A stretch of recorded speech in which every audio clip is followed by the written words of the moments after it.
Assalamualaikum warahmatullahi wabarakatuh. Hidup santri, hidup santri, santri Indonesia. Samemeh nuluyikeun kana caritaan aslina bagian tema ieu rencanana Padang Ramil. Kusabab Padang Ramil na tugas maka diwakilan ku MUI. Tapi ragana MUI eusi nama Pasidan Ramil. Matakan nyugun waktu rek ngahadirkeun heula ieu.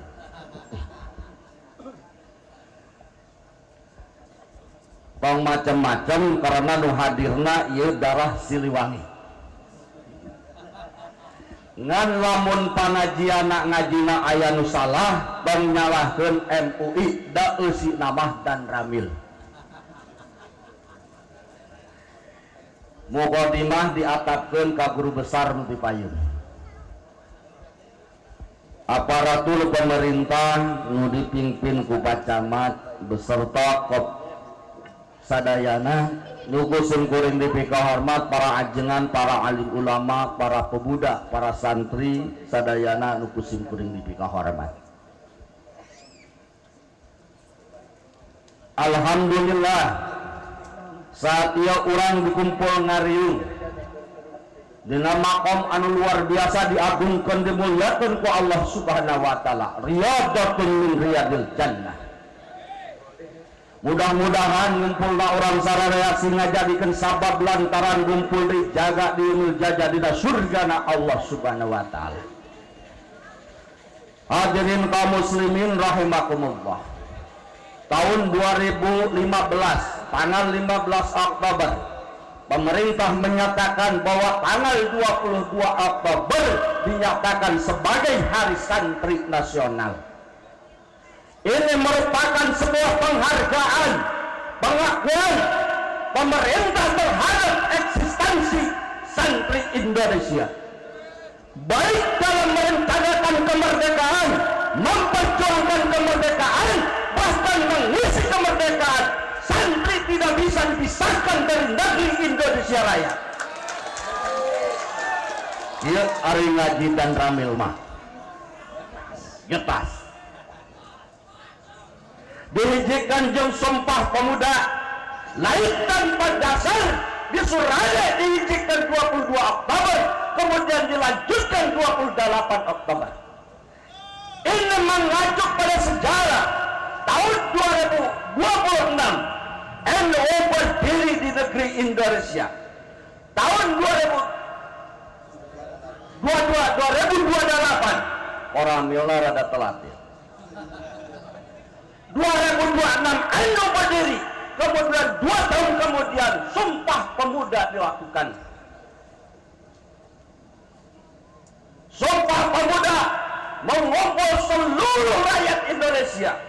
Darah Pajajaran ngumpul, darah Mataram ngumpul, darah Siliwangi ngumpul, Banten ngumpul, Cirebon ngumpul, seluruhnya bersatu dalam ruh Sumpah Pemuda. Menyatakan bahwa tanah air satu, berbangsa satu, berbahasa satu, yaitu Indonesia. Ketika disatukan seluruh aspek kekuatan, maka Indonesia tidak ada lagi yang bisa merongrong. 1945 bukti dari persatuan itu, kemudian Indonesia merdeka. Siapapun yang ingin merongrong kedaulatan Indonesia, kami akan mengkurung habis seluruhnya. Seluruh darah kami adalah pejuang. Indonesia merdeka di tahun 45 bukan hadiah dari penjajah, bukan hadiah dari Jepang, bukan hadiah dari Belanda, tapi itu adalah pengorbanan darah daging Indonesia. Inilah Indonesia. Jadi kalau berbicara perang, kalau berbicara nyali, jangan diragukan. Leluhur kita adalah jagonya. Walaupun mereka memakai bom atom, tapi kita cukup menggunakan nuklir. Saat ini Indonesia sudah punya bom, sudah punya pesawat, sudah punya segalanya. Apalagi sekarang, siapapun yang merongrong kedaulatan kita dipastikan akan berakhir binasa. Hadirin kaum muslimin rahimakumullah. Indonesia merdeka di tahun 1145. Ini kita melek sejarah. Di bulan Agustus tanggal 6, tanggal 9, Jepang yang menguasai Indonesia kemudian dibom oleh sekutu. Hiroshima dan Nagasaki diluluh lantahkan oleh sekutu. Indonesia kemudian mengambil setar di tanggal 17 menyatakan kemerdekaan. Inilah kalau kita gambarkan hadiah di Allah Subhanahu wa Ta'ala. Indonesia merdeka di hari Jumat. Indonesia merdeka di bulan Ramadan. Kalau bukan ini hadiah terbaik dari Allah Subhanahu wa Ta'ala, tidak akan mungkin Indonesia merdeka di Sayyidul Ayyam dan Sayyidul Syuhur. Ini dipastikan ada sesuatu yang istimewa yang Allah berikan. Kita yakin Indonesia kemudian kita yang akan mengisi, yang akan merajai dunia. Apakah Indonesia selesai? Hadirin kaum muslimin rahimakumullah, waktu itu TNI belum ada. Kiai Haji Hasyim Asy'ari di tahun 1144 dengan kecerdikan siasahnya kemudian mengirimkan membentuk Hizbullah. Dilatih oleh siapa? Dilatih oleh Jepang, bukan karena setuju dengan Jepang, tapi itulah bentuk siasat bagaimana kita mencuri kekuatan, mencuri ilmu walaupun dari Jepang, tapi itu harus jadi kekuatan bagi rakyat Indonesia. Siapa yang dijadikan Hizbullah? Itu adalah para santri Indonesia. Jawa Barat punya peranan penting dalam berdirinya Hizbullah. Tong letik hati Hizbullah markasna di Cibarusah Bogor. Pertama cuma 150 orang. Terakhir menjelang kemerdekaan jumlah menjadi 50.000 orang. Di bulan Agustus Indonesia sudah merdeka. Kemudian di tanggal 30 tentara nikah yang dibonceng oleh tentara Inggris, Belanda dan Inggris kemudian datang untuk menguasai Indonesia kembali.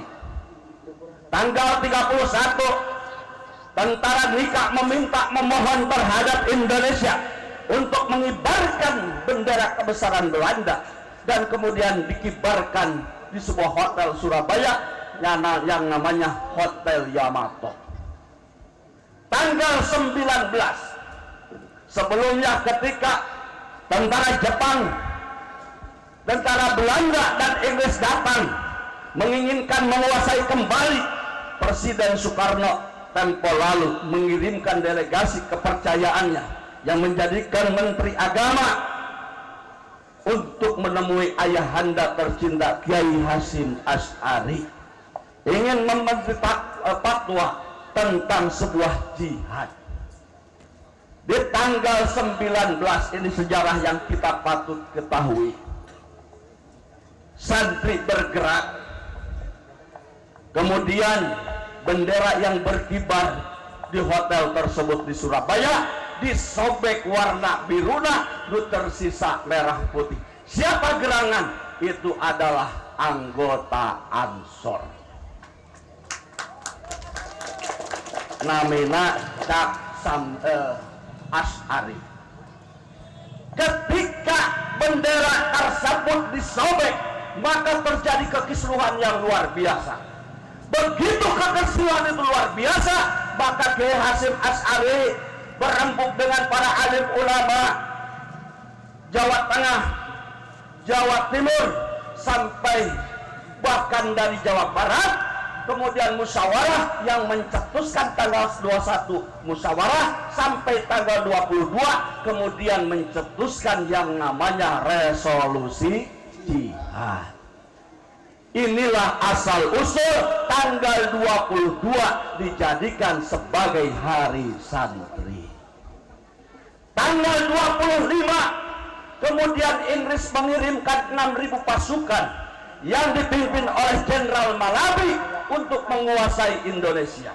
Tanggal 27 mereka menyebarkan pamflet larangan tidak boleh setiap warga negara Indonesia mengangkat senjata. Seluruh senjata harus dipasrahkan kepada mereka. Takbir.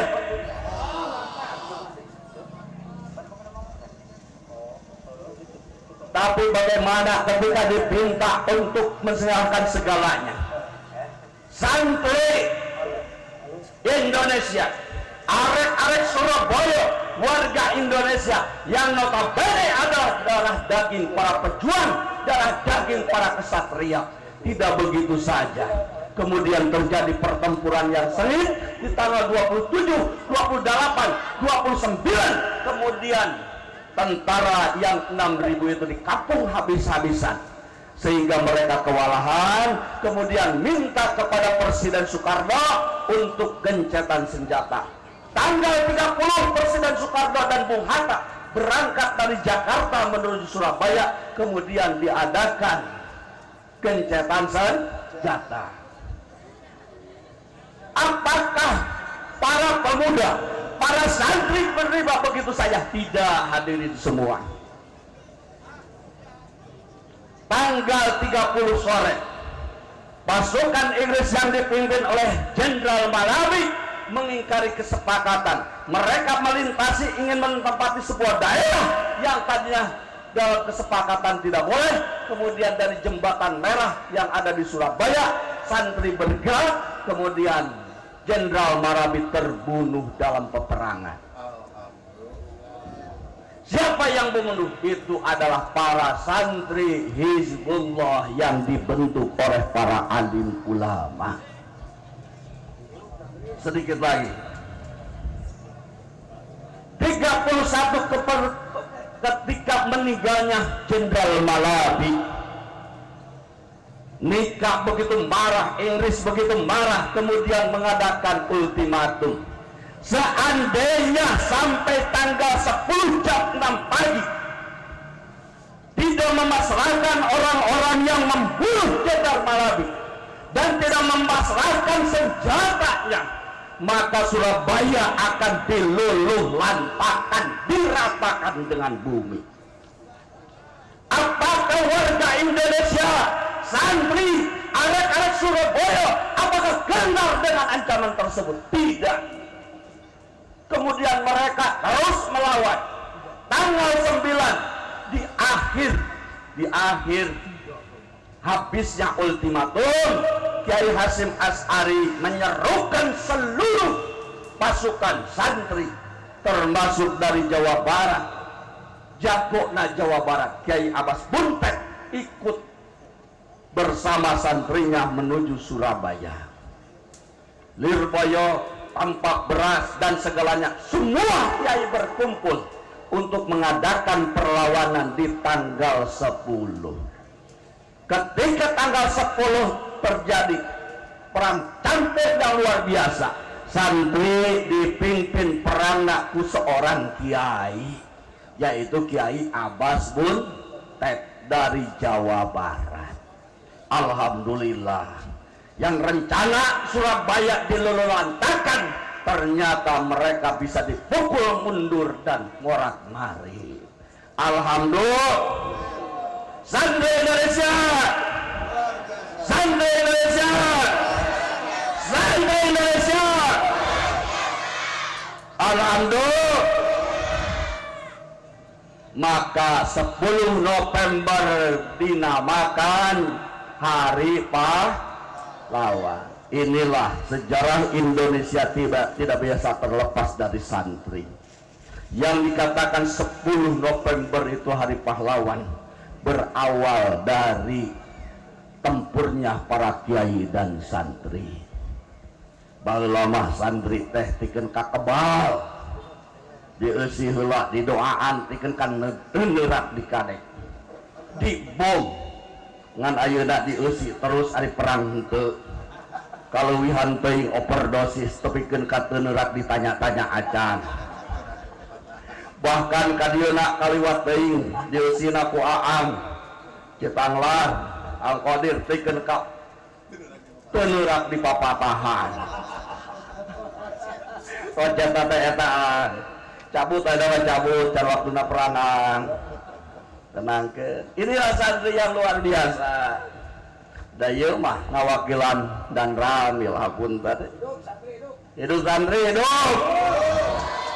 Pertanyaan anak kunaon 22 Oktober teh dingaranan poe santri teu poe kiai. Da nu beuleum terhormat pancen bahasa mah poe kiai. Teu kunaon make disebut poe san? Moal salah alasanana sabab setiap kiai pasti santri. Tapi setiap santri jadi pangletik hate, jadi pengusaha, jadi dewan ke jadi masalah. Cara ieu da padewan tuh ngaobanset.